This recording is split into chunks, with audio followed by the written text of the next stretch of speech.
একজন শেরিফ তার ক্ল্যান্টন county sheriff লেখা গাড়ি থেকে নেমে আসে, মুখে উদ্বেগ আর সতর্কতার ছাপ।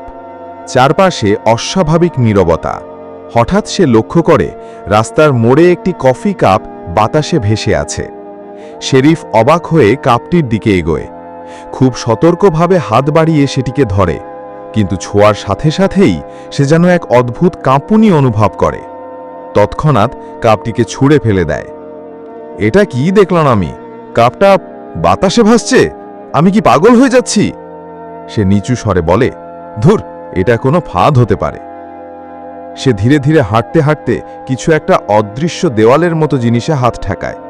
মুহূর্তেই টের পায় এটা এক অদৃশ্য গাড়ির আকৃতি। না না, আমি ভুল করছি না, এখানে একটা গাড়ি দাঁড়িয়ে আছে, শুধু দেখা যাচ্ছে না। হঠাৎ সামনে ভেসে ওঠে একটি কালো বিলাসবহুল অডি গাড়ি। চোখ বড় বড় করে শেরিফ তাকিয়ে থাকে।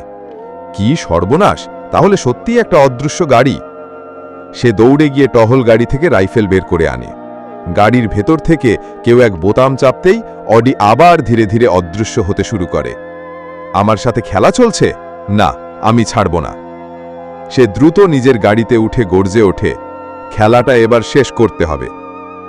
সে প্রচণ্ড গতিতে অদৃশ্য গাড়ির পেছনে ধাওয়া করে, কিন্তু নিয়ন্ত্রণ হারিয়ে নিজের গাড়ি সম রাস্তা থেকে ছিটকে পড়ে যায়। গাড়ি কয়েকবার উল্টে গিয়ে থেমে যায়। কিছু সময় পরে সেই অদৃশ্য অডি আবার দৃশ্যমান হয়। দরজা খুলে একজন রহস্যময় ব্যক্তি নেমে আসে। অন্যদিকে শেরিফ তার উল্টে যাওয়া গাড়ির ভেতরে গুরুতর আহত অবস্থায় আটকে আছে।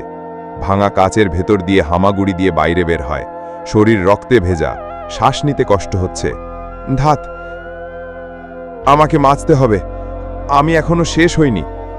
ওরা কে, কি চায় আমার কাছে? সে শেষ শক্তি দিয়ে চারপাশে তাকায়, তার চোখে ভয়, কৌতূহল আর লড়াইয়ের ইচ্ছা।